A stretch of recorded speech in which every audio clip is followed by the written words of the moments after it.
بسم اللہ الرحمن الرحیم۔ السلام علیکم۔ حضرت شیخ احمد بن ثابت مغربی رحمۃ اللہ علیہ فرماتے ہیں کہ میں ایک دن درود پاک کی کتاب لکھتے ہوئے دیوار سے ٹیک لگا کر بیٹھا تھا۔ قلم میرے ہاتھ میں تھی اور تختی میری گود میں تھی۔ مجھے نیند آ گئی۔ میں نے خواب میں دیکھا کہ میں خالی زمین پر بیٹھا ہوں۔ سامنے جامع مسجد ہے۔ کچھ لوگ مسجد کے دروازے پر موجود ہیں، باقی مسجد کے اندر موجود ہیں۔ میں مسجد کے اندر گیا تو دیکھا بیٹھنے کے لیے جگہ نہیں ہے۔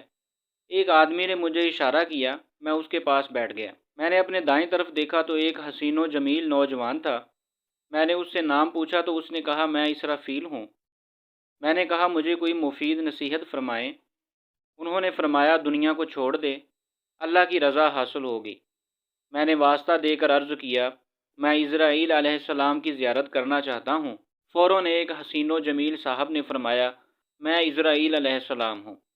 میں نے کہا جان تو آپ نے ہی نکالنی ہے، لہٰذا میں آپ کو اللہ اور اس کے رسول صلی اللہ علیہ وآلہ وسلم کا واسطہ دے کر کہتا ہوں، جان نکالتے وقت مجھ پر نرمی کیجیے گا۔ حضرت اسرائیل علیہ السلام نے فرمایا ہاں، شرط یہ ہے کہ نبی کریم صلی اللہ علیہ وآلہ وسلم پر کثرت کے ساتھ درود شریف پڑھا کرو۔ جی تو دوستو، ہمیں بھی چاہیے کہ آپ صلی اللہ علیہ وآلہ وسلم پر کثرت کے ساتھ درود شریف پڑھا کریں، اور خصوصاً بالخصوص جمعۃ المبارک کو ہمیں درود پاک کی کثرت کرنی چاہیے۔